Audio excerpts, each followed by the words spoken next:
Estamos indo agora para uma sequência de 3 vídeos falando somente sobre terror e horror, e você deve estar pensando agora que eu sou aquele típico fã de filme de terror que se tranca no quarto e só escuta música de rock pesado, quando na realidade o Armandinho tá no meu top 1 artistas mais escutados, o que significa que dá pra você assistir filme de terror e fumar maconha. No meu último vídeo eu mencionei um pouco sobre a parte da subjetividade no cinema e como ela pode criar uma atmosfera perfeita, e hoje eu quero trazer pra você um pouco mais de aprofundamento sobre esse assunto. Terror e horror, a princípio, são palavras que possuem o mesmo significado, ou que ao menos você relaciona as mesmas coisas, e bom, de uma certa maneira tá correto, mas sim, existe uma diferença e a subjetividade mora nessa diferença. Café?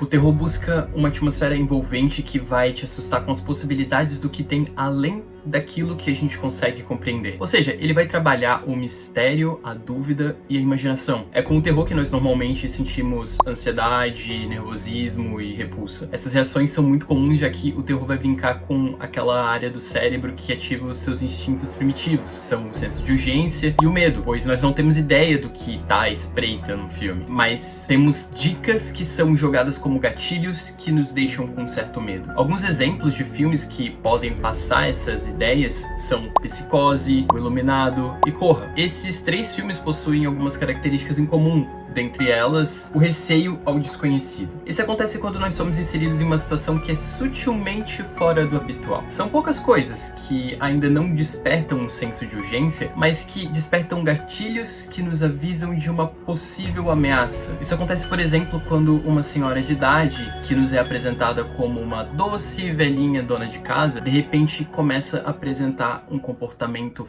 fora do arquétipo estabelecido pelo próprio filme.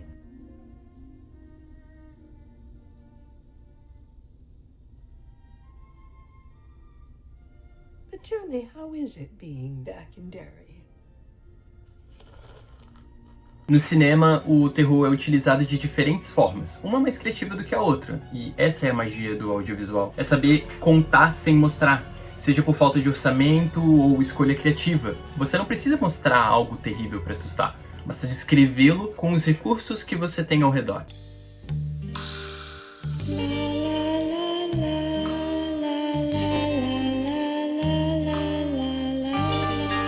O Bebê de Rosemary é um clássico do terror psicológico de 1968, dirigido por Roman Polanski. Sim, esse Roman Polanski. E a história fala de Rosemary Woodhouse, uma jovem que se muda com seu marido, Guy, para um antigo apartamento em Nova York. Enquanto ela tenta se acostumar com essa nova vida, Rosemary começa a desconfiar que os seus vizinhos excêntricos têm um comportamento um tanto quanto estranho. E o seu marido também. Nós passamos o filme inteiro sentindo na pele a desconfiança de que a Rosemary tem com as pessoas ao redor, especialmente depois de um sonho bizarro que ela teve. Com o avançar dessa trama, a gente chega no ponto onde coisas relacionadas a uma seita são mencionadas. E é aí que a gente descobre que todos ao seu redor, incluindo seu próprio marido, fazem parte de uma conspiração que envolve bruxaria e até um demônio. E que isso tem algo a ver com o filho que ela carrega na barriga. No final do filme, a Rosemary dá à luz a uma criança, e é então que nós somos presenteados com essa cena.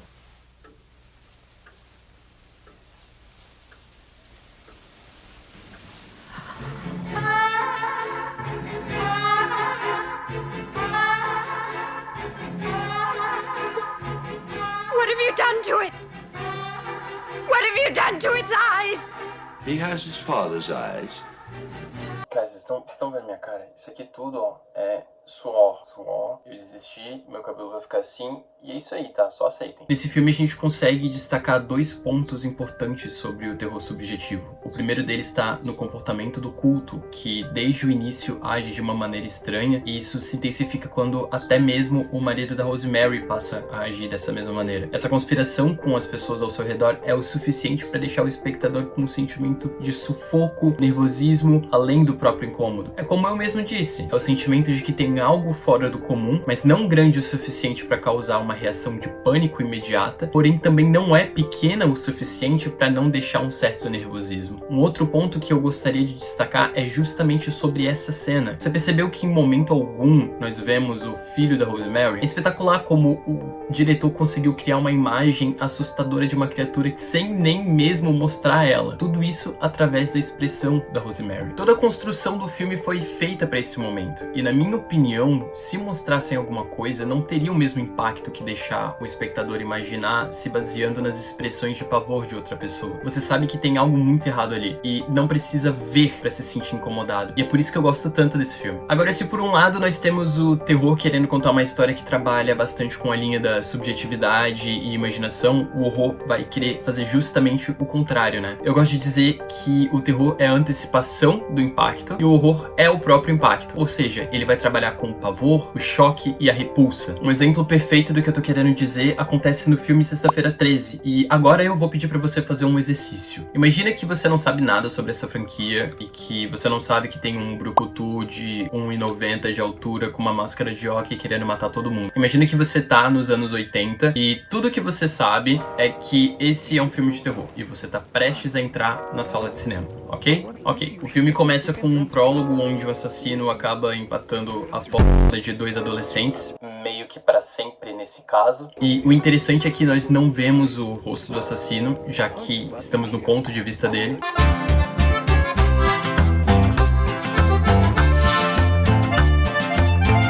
Bom, depois dessa leve intro, nós conhecemos a Annie. Ela é uma garota que está indo em direção ao famoso acampamento Crystal Lake e que, por sorte, acaba encontrando alguém disposto a dar carona pra ela. Esse alguém é o mesmo assassino, não vou nem enrolar. E a gente sabe disso porque, novamente, nós temos o ponto de vista dele.